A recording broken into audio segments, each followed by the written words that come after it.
Hello everyone, welcome back to my channel cooking with Armina. আমার আজকের recipe restaurant স্টাইলের ফুলকপি আলুর তরকারি। ফুলকপির এই রেসিপিটা লুচি, রুটি, পরোটা বা রাইসের সঙ্গেও খেতে কিন্তু অসাধারণ লাগে। ফুলকপির এই রেসিপিটা থাকলে কিন্তু মাছ বা মাংস কোনো কিছুরই প্রয়োজন পড়বে না। তাহলে চলুন আর দেরি না করে শুরু করে দিই আমার আজকের এই রেসিপিটি। একটা কড়াইয়ের মধ্যে কিছুটা পরিমাণে সর্ষের তেল গরম করে নিলাম। তেলটা যখন খুব ভালোভাবে গরম হয়ে যাবে তখন আমি এর মধ্যে কেটে রাখা আলুগুলোকে দিয়ে দিলাম। এখানে আমি দুটো বড় সাইজের আলুকে এরকম লম্বা লম্বা টুকরো করে কেটে নিয়েছি। আলু ভাজার জন্য দিয়ে দিলাম কিছুটা পরিমাণে লবণ। গ্যাসের ফ্লেমটাকে মিডিয়ামে দিয়ে খুব ভালোভাবে আলুটা ভেজে নিতে হবে।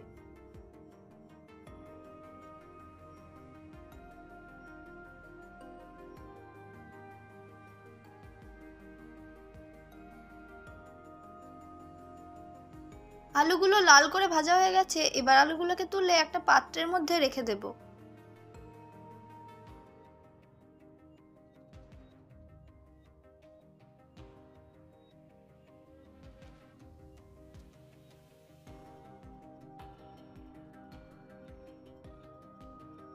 এবার একটা পাত্রের মধ্যে 10 থেকে 15টা কাজু বাদাম নিয়ে নিলাম, আর নিলাম 10 গ্রাম মগজদানা বা চাল মগজ।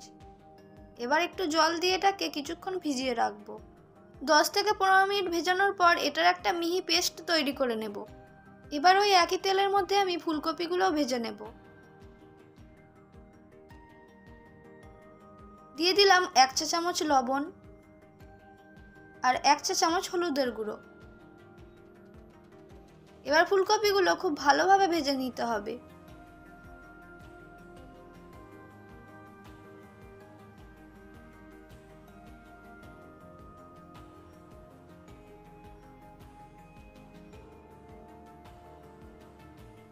গ্যাসের ফ্লেমটাকে মিডিয়াম টু লোতে দিয়ে ঢাকা দিয়ে বেশ কিছুক্ষণ ফুলকপিটা ভেজে নেব।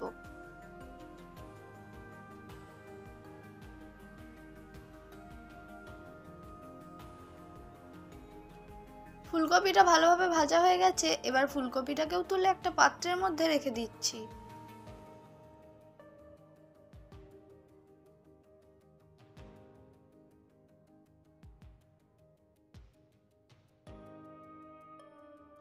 এই একই তেলের মধ্যে দিয়ে দিলাম দুটো তেজপাতা, গোটা গরম মশলা আর একটা শুকনো লঙ্কা, আর দিয়ে দিলাম 1/2 চা চামচ গোটা জিরে। এবার ফোড়নটা বেশ কিছুক্ষণ একটু ফ্রাই করে নেব। যখন ফোড়নটা থেকে খুব সুন্দর একটা গন্ধ বেরিয়ে আসবে তখন আমি এর মধ্যে পেঁয়াজ কুচি দিয়ে দেব। এখানে আমি একটা মিডিয়াম সাইজের পেঁয়াজকে এই রকম কুচি করে কেটে নিয়েছি। আপনারা চাইলে কিন্তু পেঁয়াজ বাটাও ব্যবহার করতে পারেন। এবার বেশ কিছুক্ষণ সময় ধরে পেঁয়াজটা একটু লাল করে ফ্রাই করে নেব। পেঁয়াজটা লাল করে ভাজা হয়ে গেছে, এখন আমি এর মধ্যে একটা মিডিয়াম সাইজের টমেটো কুচি করে রেখেছিলাম সেটা দিয়ে দেব।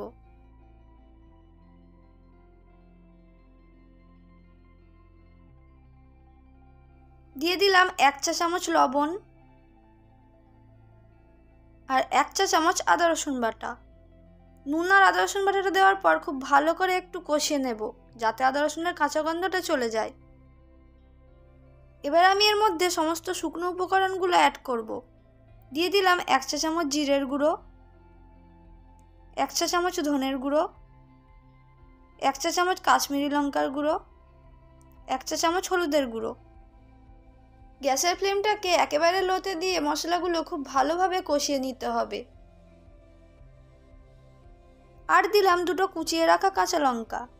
আপনারা যদি বেশি ঝাল পছন্দ করেন তাহলে লঙ্কার পরিমাণটা একটু বেশি দেবেন।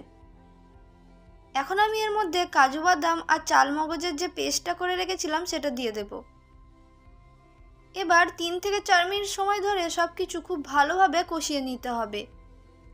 মশলাটা কষানোর সময় অবশ্যই গ্যাসের ফ্লেমটাকে লো টু মিডিয়ামে দিয়ে রাখবেন, না হলে কিন্তু মশলাটা নিচে লেগে যাবে। দেখুন মশলাটা খুব ভালোভাবে কষানো হয়ে গেছে আর মশলাটা থেকে তেলও ছেড়ে দিয়েছে। এবার আমি এর মধ্যে মটরশুঁটি দিয়ে দেব।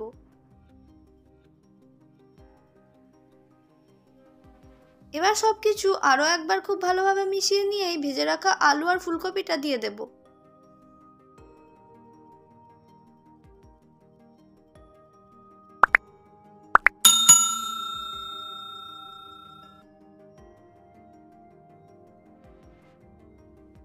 এবার সব কিছু খুব ভালোভাবে গ্রেভিটার সঙ্গে মিশিয়ে নেব।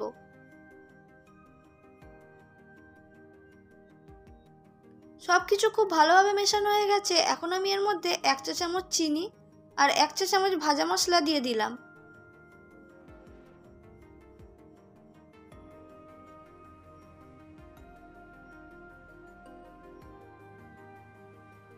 আরও একবার সব কিছু ভালোভাবে মিশিয়ে নিয়ে জল দিয়ে দিলাম। খুব বেশি জল আমি ব্যবহার করব না। এই রান্নায় খুব বেশি জল ব্যবহার করলে কিন্তু তরকারির টেস্টটা ভালো লাগবে না। এবার গ্যাসের ফ্লেমটাকে হাইয়ে দিয়ে ঢাকা দিয়ে বেশ কিছুক্ষণ তরকারিটা খুব ভালোভাবে ফুটিয়ে নেব। ঢাকনাটা খোলার পর উপর থেকে একটু ধনেপাতা কুচি ছড়িয়ে দিলাম। তৈরি হয়ে গেল রেস্টুরেন্ট স্টাইলের গরম গরম আলু ফুলকপির তরকারি। এবার এটা রুটি, লুচি, পরোটা বা রাইস যে কোনো কিছুর সঙ্গেই খেতে কিন্তু অসাধারণ লাগে। এটা খেতে কিন্তু অসাধারণ হয়। আর দেখলেন তো এটা তৈরি করতেও কত কম সময় লাগে। তাহলে আর দেরি কিসের? আপনারাও বাড়িতে এটা ট্রাই করুন আর আমাকে কমেন্ট করে জানান কেমন লেগেছে। আজকে তাহলে এই পর্যন্তই বিদায় নিচ্ছি। সবাই ভালো থাকবেন, সুস্থ থাকবেন।